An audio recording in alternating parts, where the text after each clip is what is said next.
So ఎలా ఉంది release time tension? మళ్ళీ కాపీ సబ్మిట్ చేసేదాకా చాలా హడావిడి, నిద్ర లేకపోవడం. ఎన్ని ఇయర్స్ ఆఫ్ హార్డ్ వర్క్? ప్రాపర్గా చెప్పాలంటే ఒక 2 years ఆల్మోస్ట్. కానీ దీని సీడ్ మాత్రం 2014లో నా దగ్గర ఒక సీన్ ఉండింది. ట్రైన్ సీన్ ఒకటి ఉంటుంది అనమాట. అది మీరు సినిమా చూసాక 100% sure you will relate. So Chaavu Kaburu చల్లగా విషయం ఏం జరిగింది? జనాలు అర్థం చేసుకోలేకపోయారని.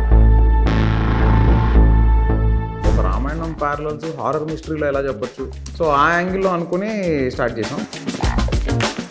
అరే ఇది ఆల్రెడీ చూసా, ఇలాంటి కైండ్ ఆఫ్ టెంప్లెట్ ఆల్రెడీ చూసా, అలా అయితే ఉంది. ఇప్పటిదాకా చూసిన హారర్ సినిమాలలో ఉన్న స్టీరియోటిపికల్ టెంప్లెట్స్ అన్ని బ్రేక్. నేను ఎప్పుడైతే బెల్లంకొండ శ్రీనివాస్ గారికి కథ చెప్పానో, ఆయన ఆ రోజు ఏం బిలీవ్ చేశాడో. ఎందుకంటే ఒక కామెడీ సినిమా అంటే హ్యాపీగా వచ్చేస్తారు, ఒక యాక్షన్ ఫిల్మ్ అంటే అట్లీస్ట్ ఒక 50% అనుకుంటుంది. బట్ హారర్ మిస్టరీ అనేటప్పటికీ ఆ రేషియో చాలా తక్కువ ఉంటుంది అనమాట. ఫస్ట్ ఆఫ్ ఆల్ హారర్ అనే జానరాకి there is always a specific set of fan base. That fan base will always come to theatres. మనం అడగక్కర్లే వాళ్ళ దగ్గరికి వెళ్ళి మైకులు పట్టుకుని ప్లీజ్ మా సినిమా చూడండి అని కూడా అడగక్కర్లే. మేము ఏదైతే అనుకున్నామో అది అచీవ్ చేసామని చాలా బలంగా నమ్ముతాం. సోలో రిలీజ్ ఆప్షన్ లేకుండా అయిపోయింది. There is Mirai as well. So ఈ కాంపిటీషన్లో ఎంతవరకు నెగ్గుకు రాగలుగుతుంది అనుకుంటున్నారు మిరాయ్తో పోటీగా? సో అందుకే వాళ్ళు 5th అనుకున్నారని మనం 12th వేసాం. మనం 12th అనౌన్స్ చేసి మనం మొత్తం suddenly we see a poster వాళ్ళు 12th వస్తున్నారు అనేది, which we did not expect. Hi Kaushik. అలా అండి. And Dheeraj from Filmy Focus. So ఎలా ఉంది రిలీజ్ టైం టెన్షన్? మళ్ళీ second release tension? I mean comparatively I'm little more relaxed. And నిన్న రాత్రి దాకా చాలా, అంటే కాపీ సబ్మిట్ చేసేదాకా చాలా హడావిడి, నిద్ర లేకపోవడం, అంత చాలా స్ట్రెస్ ఉంటుంది. Once we have delivered the copy I'm peaceful. So ఈ కిష్కింధపురికి లైక్ ఎంత టైం స్పెండ్ చేశారు, లేదంటే ఎన్ని ఇయర్స్ ఆఫ్ హార్డ్ వర్క్? అంటే ప్రాపర్గా చెప్పాలంటే ఒక 2 years ఆల్మోస్ట్. 23 యా.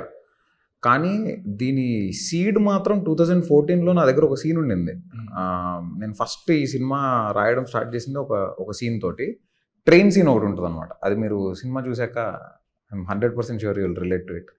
సో అది one of the highlights of the film అవుతుందని నేను అనుకుంటున్నాను. సో ఫస్ట్ ఆ సీన్ వచ్చింది. ఆ సీన్ వచ్చిన తర్వాత అలా మెల్లిమెల్లిగా ఒక రేడియో స్టేషన్ బ్యాక్ డ్రాప్ ఇలా డెవలప్ చేసి అప్పుడే కొంచెం ఒక బేసిక్ ఐడియా అనుకుని పెట్టుకున్నాను తప్ప I didn't develop the script further. But after Chaavu Kaburu Challaga I was suppose to do one more film with Geetha Arts only. అది వేరే జానరా, అది ఒక ఫ్యామిలీ క్రైమ్ కేపర్ అనమాట. సో అది చెయ్యాలి, బట్ అది డ్యూ టు డిఫరెంట్ ఇష్యూస్ అది కొంచెం డిలే అవుతూ ఉండింది. అందులో కాస్టింగ్ కూడా కొంచెం డిఫరెంట్ మాకు ఇట్స్ నాట్ లైక్ ఒక సింగిల్ హీరో ఇలా కైండ్ ఆఫ్ కాదు, ఒక ఫ్యామిలీ మొత్తం కావాలి. సో సమ్హౌ అదేదో సెట్ అవ్వక డిలే అవుతూ ఉండింది. అప్పుడు I started working on this. So Dheeraj Mogilineni గారు అక్కడ గీతార్ట్స్లో, ఆయనకిను బన్నివాస్ గారికి కథ చెప్పా. ధీరజ్ గారు బాగా నమ్మి లేదు ఇది చాలా బాగుంది, డెవలప్ వర్కౌట్ అవుతుందని. సో అలా అది వర్కౌట్ చేయడం జరిగింది, డెవలప్ చేసాం. బేసిక్గా అక్కడ చేయాల్సింది. For some reasons when it was getting delayed నేను వాళ్ళు పర్మిషన్ తీసుకొని దెన్ ఐ కేమ్ అవుట్. అప్పుడు గీతా ఆర్ట్స్లో సినిమా అనేది ఇంకా ఖచ్చితంగా నేను 100% గీతా ఆర్ట్స్లో సినిమా మళ్ళీ చేస్తాను, అందులో నో డౌట్. బికాజ్ నాకు వెన్ ఐ వాజ్ నోబడీ నన్ను నమ్మి నా ఫస్ట్ సినిమా అంత పెద్ద బ్యానర్ నన్ను నమ్మి ఇచ్చినప్పుడు నేను 100% I have to do it. And నేను సెకండ్ సినిమా కమిట్మెంట్ ఉండింది వాళ్ళతో. సో ఖచ్చితంగా నేను చేస్తాను గీతా ఆర్ట్స్లో. Any given day I will be very happy to go back.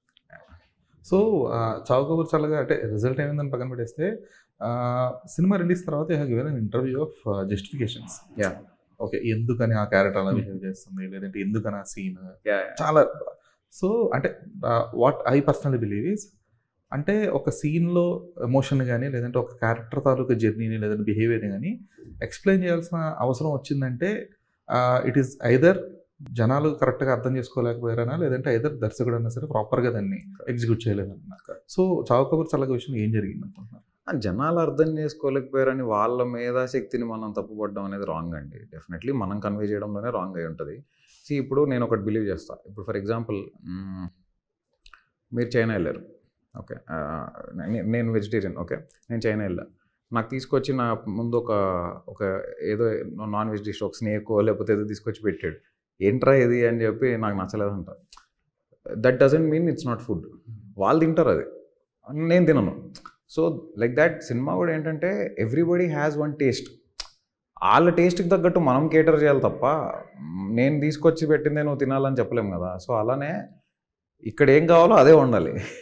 అలా సమ్వేర్ పైగా అలాని మన వాళ్ళు అలాంటి సినిమాలు యాక్సెప్ట్ చేయరా అంటే స్వాతిముత్యం లాంటి ఎగ్జాంపుల్స్ ఉన్నాయి మనకి. సో అలా అని ఏం లేదు, వాళ్ళు మనం కరెక్ట్గా చెప్తే యాక్సెప్ట్ చేస్తారు. ఎక్కడో మేమే మిస్ అయ్యాం స్క్రీన్ ప్లేలో, probably giving it a little commercial treatment, somewhere we missed it. But the point I wanted to convey was very honest and ఒక వెరీ ఫ్రెష్ పాయింట్ చెప్పాలనుకున్నాను. ఎక్కడో మిస్ అయ్యాం. ఈసారి మిస్ అవ్వలేదని చాలా బలంగా నమ్ముతున్నాను. స్పెసిఫిక్గా ఇంటర్వెల్ షాట్లో ఒకరు చనిపోయి వస్తారు, ఒక బిడ్డ పుట్టి కరెక్ట్ అప్పుడే, అంటే చావు బతుకు రెండు మధ్యలో వీళ్ళ జర్నీ లాగా. So there are few metaphors which are అంటే ఆర్టిస్టిక్గా ఉన్నాయి, కొన్ని కమర్షియల్ ఆస్పెక్ట్స్ ఉన్నాయి. For example the entry shot మొత్తం ట్రాఫిక్ జామ్ అయిపోతే సింపుల్గా గాలి తీసి ఇచ్చేస్తారు కదా. సో దీస్ ఆర్ అంటే చాలా చిన్నవి బట్ క్లవర్ రైటింగ్. సో ఈ రైటింగ్ మీరు అనుకుంటున్న రైట్, ఇప్పుడు ఫర్ ఎగ్జాంపుల్ కిష్కింధపురి తీసుకుంటే there are lots of films that can be compared with the film. అంటే మీరు అనుకున్న ఇప్పుడు రేడియో స్టేషన్ కావచ్చు. So there are films like wax museum ఉన్నాయి, చాలా రకరకాల కైండ్ ఆఫ్ ఫిలిమ్స్ ఉన్నాయి హాలీవుడ్లో కానీ, లేదంటే there are some few Nigerian films as well with the kind of ఈ స్పూకీ కాంటెంట్తో.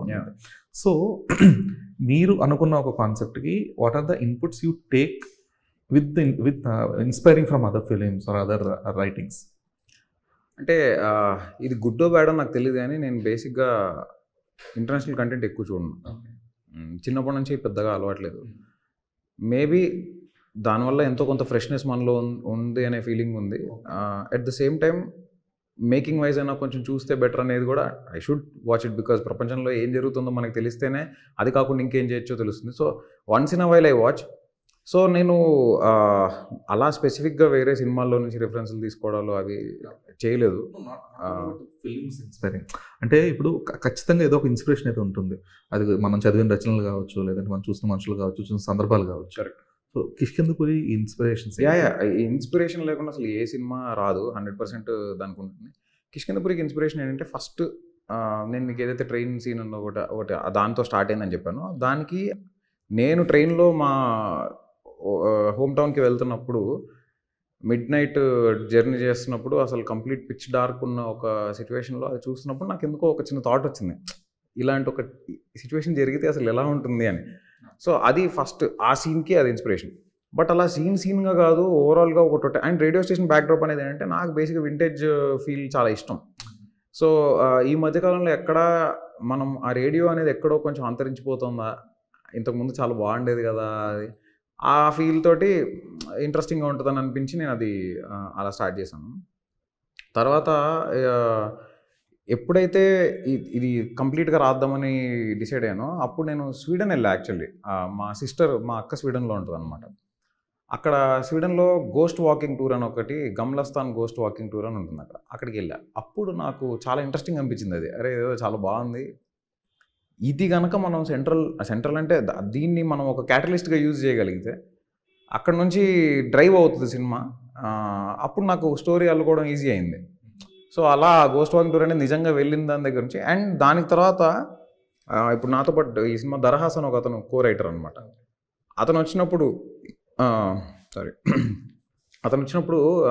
మేము డిస్కస్ చేసుకుంటున్నప్పుడు నాకు ఓకే అంతా okay, but there should be some metaphor and ఏదో నీతి చెప్పాలి.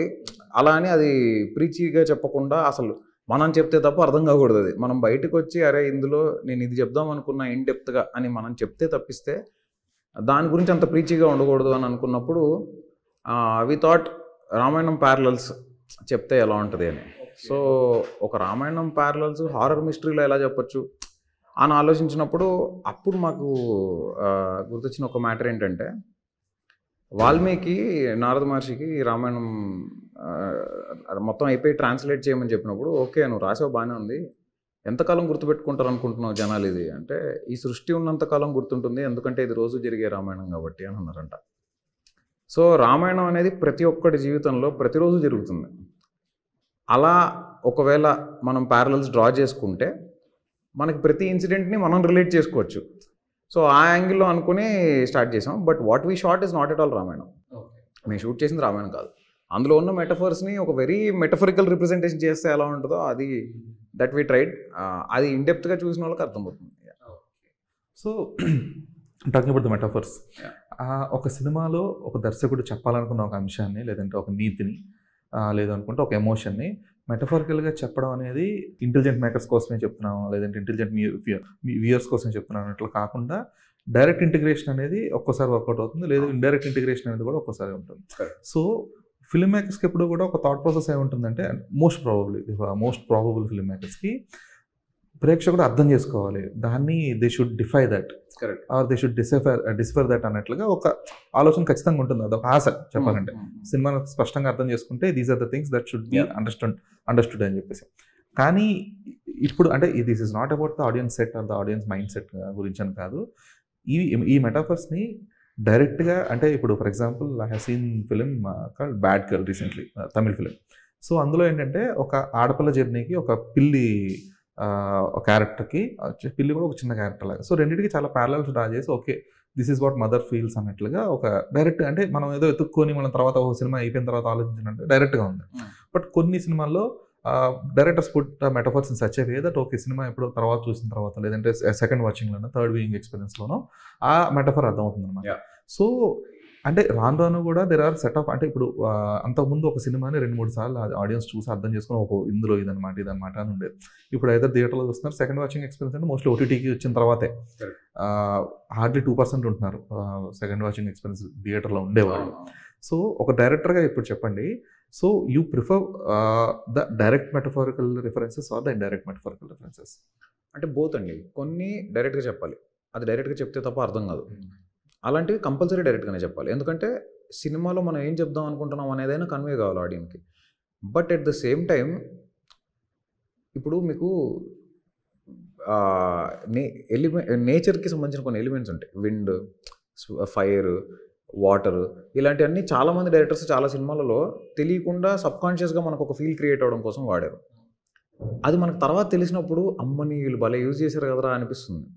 సో సెకండ్ టైం వాడు థియేటర్లో చూస్తాడా ఇంట్లో చూస్తాడా సెకండరీ, బట్ సెకండ్ టైం చూసినప్పుడు you get a completely different take on it. So that is one thing.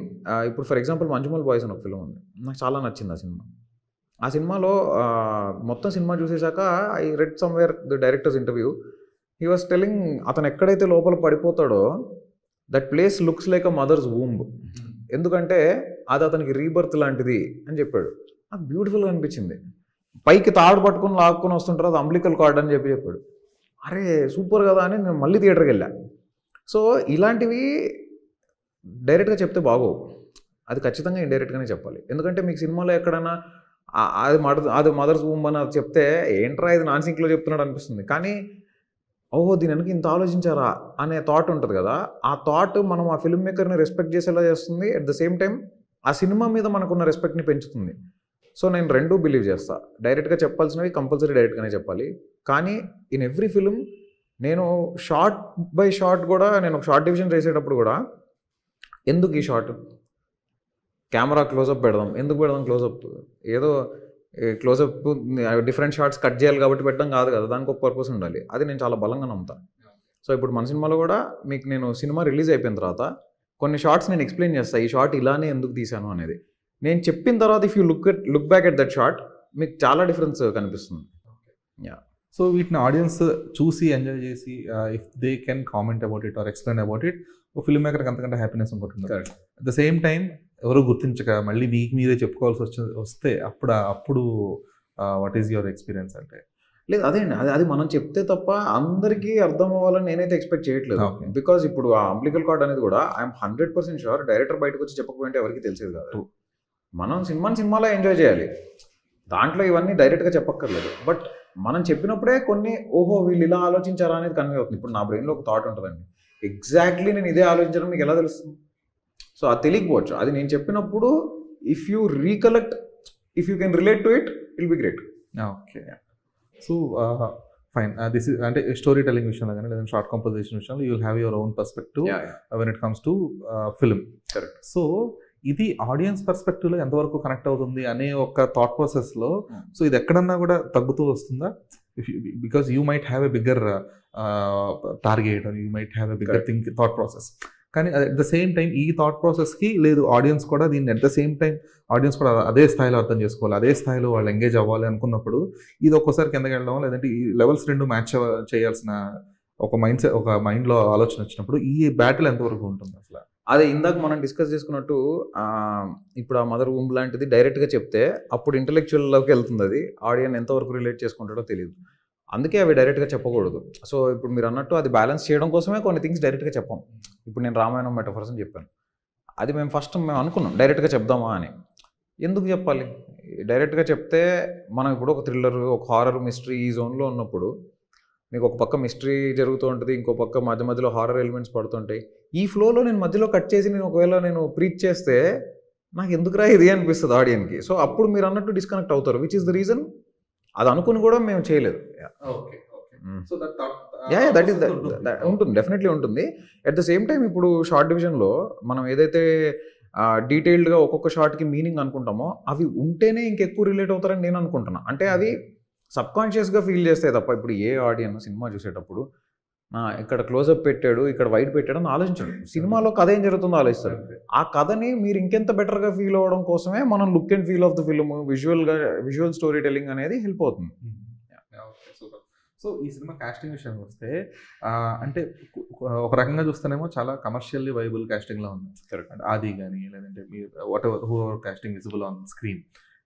అయితే మీరు అనుకున్న కైండ్ ఆఫ్ ఒక సినిమాటిక్ వరల్డ్కి వీళ్ళందరూ కూడా అంటే కమర్షియల్గా ఖచ్చితంగా అది, ఎందుకంటే ప్రొడ్యూసర్ పర్స్పెక్టివ్లో ఆలోచించడం లేదంటే ఓవరాల్గా ఫైన్. బట్ అక్కడ కూడా ఒకసారి కాంప్రమైజ్ అవ్వాల్సిన సందర్భం వస్తుంది, because you wanted someone else to portray that or else, లేదంటే దానికి ఇంకో వాల్యూ యాడ్ అవుతుందని, లేదా డిపిక్షన్ వేరే ఉంటుందని థాట్ ప్రాసెస్ ఉంటుంది. బట్ ఇక్కడికి వచ్చేటప్పుడు లేదు, ఈ క్యారెక్టర్ అయితే ఈ ఆర్టిస్ట్ అయితే కనుక నాకు మార్కెట్ ఉంటుందనో లేదంటే రిలీజ్కి ఇంకా బెటర్ ఉంటుందో లేదా ఫలానా ఏరియాకి వెళ్ళిపోతుందని చెప్పేసి ఈ రకరకాల ప్రొడ్యూసర్ నుంచి కానీ డిస్ట్రిబ్యూటర్స్ నుంచి కానీ ఇవన్నీ కూడా ఉంటాయి కదా. సో అది ఎలా మేనేజ్ చేస్తారు? అంటే ఫార్చునేట్లీ ఈ సినిమాకి అలా ఎప్పుడు జరగలేదండి. అంటే ఎప్పుడు సాహు గారు వీళ్ళని పెట్టుకో వాళ్ళని పెట్టుకో వీళ్ళ వల్ల మార్కెట్ ఉంటుంది అట్లా ఎప్పుడు it was never like that. ఆది గారిది కూడా ఎందుకు అనుకున్నామంటే మేము ఫస్ట్ నుంచి కూడా కథలో ఆ క్యారెక్టర్ కొంచెం తెలిసిన అతను ఉంటే బెటర్ ఈ క్యారెక్టర్ అని అనుకునే అతన్ని పెట్టుకున్నాం. అండ్ నాట్ జస్ట్ బికాజ్ ఆది గారు ఉంటే ఒక స్టైల్లో పర్ఫామ్ చేస్తారు, అదే స్టైల్లో చేయించాలి. మీకు సినిమాలో మీరు రెగ్యులర్గా అంటే ఆయన ఇంతకుముందు వేరే సినిమాలలో ఎలా అయితే ఉంటారో అలా అంటే సపరేట్ ట్రాక్స్ లాగా కూడా ఉండవు మీకు. It's not like a separate comedy track. మీకు సినిమా కథలో భాగంగా అతను కూడా ఒక క్యారెక్టర్ వీళ్ళందరిలో, ఆ క్యారెక్టర్ మాట్లాడే విధానం అక్కడక్కడ ఫన్నీగా ఉంటుంది అంతే. మీకు సినిమాలో ఎక్కడ సపరేట్ కామెడీ ట్రాక్ ఉండదు. ఇప్పుడు అతను చేసే ఆ ఫన్ కూడా first 10 minutes. Once you enter in to the exact story, ఒక్కసారి ప్రాపర్గా కథలోకి ఎంటర్ అయిన తర్వాత అసలు మీకు ఏ డీవియేషన్ ఉండదు. సో కౌశిక్, అయితే ఈ కామెడీ హారర్ అనేది మోస్ట్ సక్సెస్ఫుల్ జానర్. ఎందుకంటే నెంబర్ ఆఫ్ సక్సెస్ రేషియోస్ చూసుకుంటే కామెడీ హారర్లో వచ్చినవన్నీ కూడా చాలా పెద్ద హిట్ అయినాయి సినిమాలు. అట్లీస్ట్ ఫెయిల్యూర్స్ అయితే చాలా తక్కువ ఉన్నాయి, టు బి వెరీ ఫ్రాంక్. అయితే ఇది ఒక టెంప్లెట్, అంటే దీన్ని ఏదో కొత్తగా చూపిద్దాం అనే ప్రయత్నం కంటే కూడా ఉన్న దాంట్లో బెటర్గా యూటిలైజ్ చేసుకొని ఆడియన్స్ని ఎంగేజ్ చేయడం అనేది వెరీ క్రూషియల్ అయిపోతుంది. ఎందుకంటే మిగిలిన వాటిలో కొంచెం ప్రయత్నం చేయడానికి ఆప్షన్ ఉంటుంది, కానీ ఇందులో ఏంటంటే అంటే మీరు ఎంత కొత్త పాయింట్ తీసుకొని ఎంత కొత్త ఒక లాజికల్ థియరీ తీసుకొచ్చినప్పటికీ కూడా template will stay the same. So ఇప్పుడు మీ ఒక కౌశిక్ మార్క్ ఏముంటుంది అందులో? 100% మీరు అసలు ఫస్ట్ ఆఫ్ ఆల్ టెంప్లెటే బ్రేక్ అయ్యి ఉంటుంది. ఓకే. మీరు ఏదైతే ఒక స్టీరియోటిపికల్ హారర్ టెంప్లెట్ అని చెప్తున్నారో థియేటర్లో 100% మీరు అది లేదు అని ఫీల్ అయ్యే బయటకు వస్తారు. అది నేను మీకు ప్రామిస్ చేయగలుగుతా. In front of camera I can promise that. ఖచ్చితంగా మీకు అరే ఇది ఆల్రెడీ చూసా, ఇలాంటి కైండ్ ఆఫ్ టెంప్లెట్ ఆల్రెడీ చూసా అలా అయితే ఉండదు. It will be very new, it will be very fresh, and it's not a horror comedy by the way, it's a horror mystery.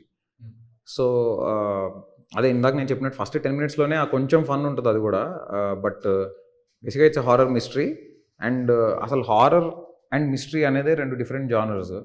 ఆ 2 జానర్స్ని మిక్స్ చేయడం, అది కూడా ఏదో మిక్స్ చేయాలని చేయలేదు, కథ అలా తీసుకెళ్ళింది, అలానే ప్లాన్ చేసుకుని వెళ్ళాం.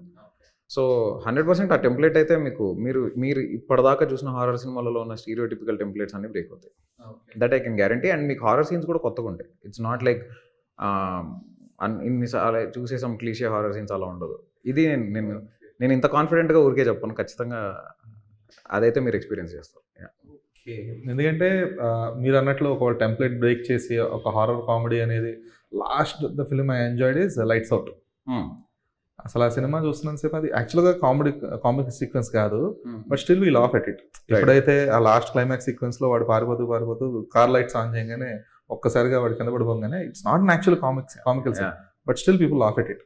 So kind of if it is really viable, then obviously ఇది ఇంకొక కొత్త జాన్రాకి గేట్ ఓపెన్ చేసినట్టు అవుతుంది. It's good. అండ్ మన సెకండ్ హాఫ్ ఎక్కువ థ్రిల్లర్ మిస్టరీ జోన్లో ఉంటుంది. ఫస్ట్ హాఫ్లో మనకి హారర్ ఎలిమెంట్స్ ఉంటాయి, సెకండ్ హాఫ్లో కూడా అక్కడక్కడ ఉంటాయి, బట్ మేజర్లీ ఇందాక చెప్పాను it's a blend of horror and mystery together. So it's not like ఇప్పుడు ఓకే ఒక 5 నిమిషాలు అయింది ఇక్కడ ఒక హారర్ సీన్ పడాలి అలా అనుకుని రాసిన స్క్రిప్ట్ కాదు, అలా ఎప్పుడు అనుకోలేదు కూడా షూట్ చేసే ప్రాసెస్లో కూడా. ఎందుకంటే హారర్ సినిమా లాగానే మోస్ట్లీ జంప్ స్కేర్ షాట్స్ ఉంటాయి, సడన్ గా అన్నెసెసరీ సిల్లీ జోక్స్ ఉంటాయి, ఇవన్నీ కూడా. But still people are enjoying. Jump scares ఉంటాయి ఇందులో కూడా, జంప్ స్కేర్స్ ఉంటాయి, ఉండవని కాదు, అన్నెసెసరీ ఉండవు, but it will be new. మీకు చూసేసినవి కాకుండా కొత్తగా ఉంటాయి, కొత్తగా ఉంటాయి. అండ్ లేకపోయినా పెద్ద ప్రాబ్లమేటిక్ కాదు, బికాస్ సీ కాంచనా సిరీస్ ఎందుకంత సక్సెస్ఫుల్, అది లిటరల్గా చెప్పాలంటే సేమ్ స్టోరీనే మళ్ళీ మళ్ళీ ఉంటుంది. బట్ స్టిల్ ఒక సెక్షన్ ఆఫ్ ఆడియన్స్ దాన్ని ఎంజాయ్ చేయలేని వాళ్ళు ఉన్నారు, but larger section of audience are enjoying that Kanchana series. So that's the best example. అంటే ఆడియన్స్ వాళ్ళు ఒక సింపుల్ ఫన్ కోరుకుంటున్నారు. It could be any genre. రీసెంట్గా తీసుకున్న లిటిల్ హార్ట్స్ బెస్ట్ ఎగ్జాంపుల్. లిటిల్ హార్ట్స్ లో స్టోరీ అనేది ఉండదు ఫస్ట్ ఆఫ్ ఆల్. సినిమాలో కట్ చేస్తే సినిమా ఇప్పుడు almost 30 crores gross kind of అంటున్నారు సినిమా. 2.5 crores లో తీసిన సినిమా 30 crores గ్రాస్ చేయడం మామూలు విషయం కాదు. నేను యాక్చువల్లీ లిటిల్ హార్ట్స్ ఇంకా చూడలేదు, కానీ I'm very happy for all of them, because నాకు ఆదిత్య హాసన్ ఇంతకుముందు నవీన్ మేడారం అనే డైరెక్టర్ త్రూ పరిచయము. అప్పుడే నేను 90s కంటే ముందు అతను ఇంకొక ఫిల్మ్ ఒకటి చేశాడు, అది చూశాను అనమాట. సో చూసి నాకు బాగా నచ్చి అది చూసి నాకు బాగా నచ్చి నేను బన్నీవాస్ గారికి రిఫర్ చేశాను యాక్చువల్లీ అతను. So that was suppose to happen, అది సంథింగ్ అదే I don't know where it went after that, but I referred him to Bunny Vas గారు ఆ టైంలో. But I'm very happy for him to see where he is today, and he successful as a writer, as a director, and as a producer also. Very happy. And Mouli is nailing it all the way. నేను మౌలిక్ కూడా ఒకసారి actually 90s చూసాక call చేసి మాట్లాడి bro I really liked your performance, your a very boy next door vibe, చాలా నచ్చింది. నేను in fact అతని వీడియోస్ ఒక వీడియో బాగా వైరల్ అయింది, మీ హీరోకి RTC cross roads Day 1 record ఉందా, మరి ఎందుకురా నీకు అంటాడు. సో అది బాగా వైరల్ అయింది, అప్పుడు చూసేవాడిని. Then I called him after 90s and I congratulated him. I should watch this film also, Little Hearts. I want to. Inka chudle. Okay. So and one more thing, Little Hearts was presented by Bannivas garu and Vamsi garu. So talent ever apleru. All I can do is put a word across. So I'm very happy for Bannivas garu also and Vamsi garu. Yeah. Okay. So Kaushik, అంటే forget ఒక ఈ present మూమెంట్లో ఈ cinema చావు కబుర్ చల్లగా కావచ్చు, కిష్కింధపురి కావచ్చు, ఇవన్నీ పక్కన పెట్టేస్తే ఈ journey is that easy for you? Nothing is easy, definitely it's not easy అండి. ఎందుకంటే సినిమా ఒకటి మౌంట్ చేయాలి అంటే ఇట్స్ నాట్ దట్ ఈజీ. ఒక కథ రాయడమే ఫస్ట్ ఆఫ్ ఆల్ ఈజీ కాదు. ఆ రాసిన కథ మనం 10 మందికి చెప్పి 10 మందిని ఒప్పించి వాళ్ళందరికీ నచ్చి కన్విన్స్ అయ్యి వాళ్ళు మన ఐడియాలజీని ట్యాంపర్ చేయకుండా మనం సినిమా తీయడం అనేది అంత ఈజీ కాదు. But I enjoy this process because లైఫ్లో ఏది కాదు. So I'm very very happy with where I'm today, and I'm very happy with coming in to films and pursuing my passion. చాలామంది అది అనుకుని కూడా ఒక్క మూమెంట్ చాలు, నాకు చాలు ఇంకా వెళ్ళిపోతా, ఆయనకి ఇంకొద్దు, నా వల్ల కావట్లేదు, మా ఫ్రెండ్స్ అందరూ యూఎస్లో జాబులు చేస్తున్నారు, అందరూ సంపాదించుకుంటున్నారు అని అనుకోవడానికి ఒక్క మూమెంట్ చాలు. బట్ ఆ ఒక్క మూమెంట్ నేను ఎప్పుడు ఫీల్ అవ్వను. And I'm really enjoying the process.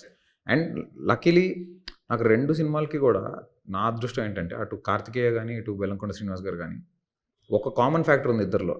ఇద్దరు స్క్రిప్ట్ వైజ్ ఒక్కసారి డైరెక్టర్ నమ్మితే అసలు ఇంటర్ఫియర్ కాదు, అసలు జీరో అంటే జీరో. ఈయన నాకు కార్తికేయ కూడా అంతే, అండ్ ఈవెన్ బెల్లంకొండ శ్రీనివాస్ గారు కూడా. నేను ఎప్పుడైతే బెల్లంకొండ శ్రీనివాస్ గారికి కథ చెప్పానో, ఆయన ఆ రోజు ఏం బిలీవ్ చేశాడో ఈ రోజు దాకా నా మీద అదే కాన్ఫిడెన్స్తో కంప్లీట్ ఫ్రీ హ్యాండ్తో వదిలేశారు. ఆయన నాకు ఓన్లీ గ్రాండ్గా చేయి, ఇంకా పెద్దగా చేయి, ఇంకా రిచ్గా ఉండాలి, ఎందుకంటే ఆడియన్స్ చూసే వాళ్ళకి విజువల్ ఎక్స్పీరియన్స్ ఇవ్వాలి, ఇలాంటి ఈ సినిమాలో ఆ స్కోప్ ఉంది కాబట్టి ఇస్తే బాగుంటుంది, అలా ఎంకరేజ్ చేస్తూ ఉండేవాళ్ళు తప్పిస్తే ఏ రోజు script wise he never even raised a single point about the script. And సావు గారు కూడా కథ విన్న తర్వాత ఆయన కొంతమందికి ఆయన సర్కిల్లో ఉన్న వాళ్ళందరికీ వినిపించారు ఫర్ ఎ సెకండ్ ఒపీనియన్. ఆయనకు బాగా నచ్చింది. ఎట్ ద సేమ్ టైం మనం అనుకుంది కరెక్టా కదా, వీళ్ళు ఎలా రియాక్ట్ అవుతున్నారో చూద్దామని ఆయన ఒక 5-6 వినిపించారు. All of them really liked it, and that's all. ఆయన కూడా ఎప్పుడు దాని తర్వాత మళ్ళీ స్క్రిప్ట్ వైజ్ ఫస్టే ఏదున్నా before we went to the shoot it self he asked all his doubts and all his questions, and that's all, we went for the shoot. So ఈ cinema making విషయంలో మీరు అన్నట్టు చాలా పెద్ద స్కోప్ ఉండింది పెద్ద visual grandeur. So VFX percentage ఎంత ఈ సినిమాలో? చాలానే ఉంటుందండి. అంటే కొన్ని మీకు బాగా తెలిసే అంటే ఓకే ఇది విఎఫ్ఎక్స్ అని కొన్ని తెలుస్తుంటాయి in a good way. At the same time కొన్ని మీకు అసలు తెలియదు because very minor rope removals అన్ని చిన్న చిన్నవి అన్నీ కలిపి ఓవరాల్గా I think we had somewhere around 1580 shots or something. Yeah 2 hour 5 minute ఫిల్మ్లో 1 hour 15 minutes CG. Okay. Yeah I mean రెండు కలిపి both animation and just normal offline కలిపి. ఏ అని యూస్ చేస్తారా? లేదండి, no not at all. Okay, not even a single shot. Very good. ఎందుకంటే మంచి కొన్ని సినిమాల్లో ఏ షార్ట్స్ లేదంటే ఏ చూసి చాలా ఇరిటేషన్ వచ్చింది. బికాజ్ అంటే there is a quality in from the a war sequences కానీ లేదంటే టైటిల్ కార్డ్స్ కానీ యూజ్ చేస్తున్నారు, గుడ్. బట్ కంప్లీట్గా స్టోరీ టెల్లింగ్ త్రూ ఏ అనేది ఇట్స్ నాట్ దాట్ కంపెలింగ్ అని నా ఫీలింగ్ అది. We did not use AI, not even in a single shot. Very good. Yeah. So coming to the lead characters like Bellamkonda కానీ వీళ్ళందరూ, so ఇప్పుడు వీళ్ళందరినీ cash చేసుకొని obviously కొంచెం మీరు చెప్పిన సిజీ షార్ట్స్ సైజ్ కానీ ఇవన్నీ కూడా బడ్జెట్ మీరు అనుకున్నట్లుగా అయిందా లేదంటే it cross the line?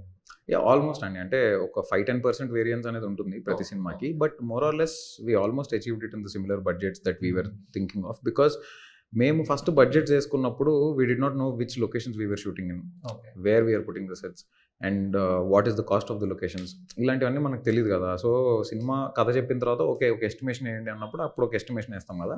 But more or less I think around 5-10% వేరియన్స్తో we reached to that level. So how safe is the producer or the makers right now? ఆయన ఎంత కాన్ఫిడెంట్గా ఉంటే he'll be planning for the premieres and he'll be releasing the film everywhere on his own. So definitely he's safe and he's very confident, and I wish and I am praying for him to get lots and lots of money and name.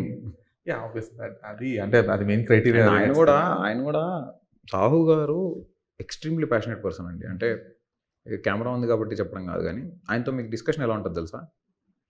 ఏదైనా మీరు జనరల్గా మాట్లాడడానికి వెళ్తే 2 minutesలో అయిపోతుంది discussion. అంతకంటే లాగుతుంటే first పాయింట్కి రా అంటారు ఆయన. చెప్పు ఏంటి చెప్పు అంతే. 2 minutes కంటే ఎక్కువ. He is like a very straightforward person. మితభాషి అంటారు కదా, చాలా తక్కువ మాట్లాడతారు, ఎంత కావాలో అంతే మాట్లాడతారు. ఎక్స్ట్రా కరిక్యులర్ యాక్టివిటీస్ ఇలాంటివి ఏమి ఉండవు. కథ చెప్తే 3 గంటలైనా వింటారు. మీరు స్టోరీ చెప్తే ఆయన 3 hours అయినా వింటారు. బట్ మీరు అన్నెసెసరీ డిస్కషన్ పెడితే 1 minute కూడా వినరు అసలు. ముందు పాయింట్కి రా. ఫోన్లో అయితే అసలే ఫోన్లో సార్ అది కాదండి, మనం జనరల్ ఏంటంటే దానికి ఒక ప్రీలూడ్ మనం ఎక్స్ప్లెయిన్ చేస్తుంటాం, అదంతా కాదు పాయింట్కి రా. యా కొంచెం like that. And he's very very passionate. ఆయనకి ఎంత ప్యాషన్ ఉంటే ఒక సెట్ 25 lakhs పెట్టి ఇంటర్వ్యూస్ కోసం సెట్ వేస్తారు. So that shows what kind of a producer he is. And I think ఆయన లాంటి ప్రొడ్యూసర్స్ నాకు తెలిసి చాలా చాలా రేర్గా చూస్తాం మనము. అండ్ 100% అందుకోసమైనా ఈ సినిమా చాలా పెద్ద హిట్ అయ్యి ఆయనకి చాలా చాలా డబ్బులు రావాలని, చాలా పేరు రావాలని, అండ్ ఆయన హ్యాపీగా ఉండాలని నేను కోరుకుంటున్నాను. Okay. So before closing this, 2021 మార్చ్కి 2025 సెప్టెంబర్కి ఆడియన్స్ పర్స్పెక్టివ్లో కానీ లేదంటే ఆడియన్స్ థియేట్రికల్ టర్న్అవుట్లో కానీ చాలా డిజాస్టర్స్ చేంజెస్ వచ్చేసాయి. Correct. Until unless the content is hugely exciting, అంటే ఇది ఖచ్చితంగా నేను థియేటర్లో చూడాలి సినిమా, థియేటర్కల్ ఎక్స్పీరియన్స్ మిస్ అయితే ఐ మైట్ లూజ్ సంథింగ్ లేదంటే అన్న కైండ్ ఆఫ్ ఫీలింగ్ వస్తే తప్ప జనాలు థియేటర్ రావడం, దట్టు ఫ్యామిలీ ఆడియన్స్ అనేవాళ్ళు అసలు దూరం అయిపోతున్నారు థియేటర్లకి. సో ఇప్పుడు మీరు తీసిన ఒక హారర్ మిస్టరీ థ్రిల్లర్కి ఆడియన్స్ టర్న్అవుట్కి చాలా గ్యాప్ ఉంటుంది. Because they don't turn out that easily for these kind of genres. ఎందుకంటే ఒక కామెడీ సినిమా అంటే హ్యాపీగా వచ్చేస్తారు, ఒక యాక్షన్ ఫిల్మ్ అంటే అట్లీస్ట్ ఒక 50% టర్న్అవుట్ ఉంటుంది. బట్ హారర్ మిస్టరీ అనేటప్పటికీ ఆ రేషియో చాలా తక్కువ ఉంటుంది అనమాట. సో దీన్ని ఎట్లా ఓవర్కమ్ అవ్వగలగని అనుకుంటున్నారు? అట్ ద సేమ్ టైం ఇప్పుడు వచ్చిన ఈ చేంజెస్కి ఎంతవరకు అడాప్ట్ అవ్వగలుగుతున్నారు? So first of all horror అనే జానరాకి there is always a specific set of fan base. That fan base will always come to theatres. మనం అడగక్కర్లే, వాళ్ళ దగ్గరికి వెళ్ళి మైకులు పట్టుకుని ప్లీజ్ మా సినిమా చూడండి అని కూడా అడగక్కర్లే. ఆ జానరా ఇష్టం ఉన్న వాళ్ళు ఖచ్చితంగా హారర్ సినిమా వస్తే చూస్తారు. For example I like horror films. So if there is any horror film releasing and if I really like the trailers and teasers I will definitely go watch it. Night 11:55 house full. So so దానికి always ఒక specific fan base ఉంటుంది and వాళ్ళు 100% వస్తారు. వాళ్ళు వచ్చాక వాళ్ళకి నచ్చింది అనుకోండి, వాళ్ళే వెళ్ళి 10 మందికి చెప్తారు సినిమా చూడమని. Because today word of mouth should spread very fast like a wild fire. Morning show పడే కంటే ముందే స్ప్రెడ్ అయిపోతుంది టాక్. సో ముందు యూఎస్ ప్రీమియర్స్ నుంచి. So like that we are very confident and we are expecting that talk to spread like anything. And I really believe the film came out very well. మేము ఏదైతే అనుకున్నామో అది అచీవ్ చేసామని చాలా బలంగా నమ్ముతున్నాం. సో 100% మీకు ఇందాక నేను చెప్పినట్టు కొత్తగా ఉంటుంది. ఈ రోజుల్లో మీకు ఆడియన్స్కి కావాల్సింది ఏంటి? ఒక న్యూ ఫిల్మ్, ఒక న్యూ ఎక్స్పీరియన్స్. నేను already engaging experience, at the same time నేను ఆల్రెడీ చాలాసార్లు చూస్తాను అనగానే వాళ్ళకి ఇంట్రెస్ట్ పోతుంది, చూస్తాం కదా. When you make a new film, that it self will bring them to the theatres. నేను ఎన్నిసార్లు కొత్త అంటున్నా అనుకోకండి. మీరు థియేటర్లో చూసి బయటకు వచ్చాక మీ దగ్గర నా నెంబర్ ఉంది కదా, మీరు కాల్ చేయండి. షూర్ కౌశిక్. సో ఆ స్టీరియో టైప్స్ బ్రేక్ అయ్యాయో లేదో మనం డిస్కస్ చేసుకుందాం. Yes, okay, fine. So September 12th movie release అవుతుంది. అయితే ఈ సినిమా సోలో రిలీజ్ ఆప్షన్ లేకుండా అయిపోయింది. There is Mirai as well. So ఈ కాంపిటీషన్లో ఎంతవరకు నెగ్గుకు రాగలుగుతుంది అనుకుంటున్నారు మిరాయ్తో పోటీగా? అంటే it was an unasked competition. మనం అడగలేదు, అది వచ్చింది. వాళ్ళు యాక్చువల్గా ఏంటంటే వాళ్ళు 5th అనౌన్స్ చేశారండి డేట్. వాళ్ళు 5th అనౌన్స్ చేశారని మనకు తెలిసిన తర్వాతే మనకు కూడా 5th ఆప్షన్ ఉండింది. మనం 5th వద్దు, మిరాయ్ వస్తుంది కదా. పైగా మనకు తెలిసిన వాళ్ళు, తేజ నాకు బాగా close and is a good friend of mine, he's a well wisher. And Karthik is very good friend of mine. So నాకు కార్తిక్ భయ్య ఎప్పుడో నేను ఇంజనీరింగ్ కాలేజ్లో ఉన్నప్పటి నుంచి తెలుసు. సో అందరూ తెలిసిన వాళ్ళే. సో థింగ్ ఏంటంటే we also did not want to go with the same date. So అందుకే వాళ్ళు 5th అనుకున్నారని మనం 12th వేసాం. మనం 12th అనౌన్స్ చేసి మనం మొత్తం సర్క్యులేట్ చేసుకుని ప్రమోషన్ స్టార్ట్ చేసుకుని అంతా రెడీ చేసుకుని మన డీల్ అంతా అయిపోయిన తర్వాత suddenly we see a poster వాళ్ళు 12th వస్తున్నారు అనేది, which we did not expect. అంటే వాళ్ళది, and more than anything it's easier to communicate. So అది జరగకపోవడం, ఐ మీన్ అది ఇంకా అట్ ద సేమ్ టైం ఎవరికి ఐ డోంట్ నో వాళ్ళ సిచ్యువేషన్స్ ఎందుకు 12th వచ్చారని నాకు తెలియదు, కానీ maybe CG shots whatever reasons it is. But మీరు ఇందాక అన్నట్టు కాంపిటీషన్ ఏదైతే ఉందో, నేను అది అలా కాంపిటీషన్ అని చూడట్లేదు. Because I think this is a different genre all together, that's a different genre all together. 2 సినిమాలు ఆడితే అందరికీ మంచిదే. ఇండస్ట్రీలో ఎన్ని ఎక్కువ సినిమాలు ఆడితే అంత మంచిది. సో డిస్ట్రిబ్యూటర్స్కైనా ఎగ్జిబిటర్స్కైనా థియేటర్స్ రన్ అవుతుంటేనే కదా వాళ్ళకి హ్యాపీనెస్. సో అన్ని సినిమాలు ఆడాలి, అందరూ బాగుండాలి, అందులో మనం ఉండాలి. ప్రాసెస్ మంచిదే, కానీ ఓన్లీ థింగ్ ఈజ్ అంటే లైక్ ఆడియన్స్ సెట్ క్యాలిక్యులేట్ చేసుకుంటే ఎలా అయిపోద్ది అంటే, ఇప్పుడు మిరాయికి there will be set of పిల్లలు కానీ వాళ్ళ పేరెంట్స్ కానీ వాళ్ళకి కొంచెం ఆ టర్న్అవుట్ ఎక్కువ అవకాశాలు ఉంటాయి. మీరు అన్నట్టు ఒక హారర్ సినిమాకి ఉండే స్పెసిఫిక్, బట్ ఆ మేజర్ సెట్ ఆఫ్ ఆడియన్స్ అందరూ కూడా కొంచెం దానికి ఎక్కువ మొగ్గు చూపే అవకాశాలు ఉంటాయి అనమాట. సో అంటిల్ అన్లెస్ ఈక్వలెంట్గా సినిమా ఉంది, లేదంటే దానికంటే బెటర్ ఉంది అని టాక్ వచ్చి ఆ మౌత్ టాక్ మీరు అన్నట్టు స్ప్రెడ్ అయితే కానీ కిష్కింధపురి అంటే కొంచెం హార్డ్ అవుతుంది ఆడియన్స్ని పుల్ చేయడానికి. సో ఆ విషయంలో కొంచెం మీరు ఇంకా అదేండి, అంటే మన సినిమా బాగా వచ్చింది, అది మనం కాన్ఫిడెంట్. వాళ్ళ సినిమా ఎలా వచ్చిందో నాకు తెలియదు. నేను చూద్దాం ఎవరు సఫర్ అవుతారు అంటే అదే ఆయన సినిమా చూశారు కాబట్టే కదా ఆయనకు కూడా కాన్ఫిడెన్స్. మన సినిమా బాగుంది, అది మనం కాన్ఫిడెంట్. వాళ్ళ సినిమా ఎలా ఉందో నాకు తెలియదు, నేను చూడలేదు. But I hope their film is also good. 2 ఆడాలి, అందరూ హ్యాపీగా ఉండాలి, అంతే. సో దాని కౌశిక్, లైక్ మీరు అన్నట్టు ఒకసారి రిలీజ్ తర్వాత will discuss all the metaphors ఖచ్చితంగా. And thank you so much for the time and all the best for the film. Thank you. Thanks. September 12th Kishkindhapuri release అవుతుంది. సో తప్పకుండా చూడండి. అండ్ మీకు అందరికి సినిమా నచ్చుతుంది అనుకుంటున్నాను. And it will definitely give you an edge of the seat experience. Thank you so much.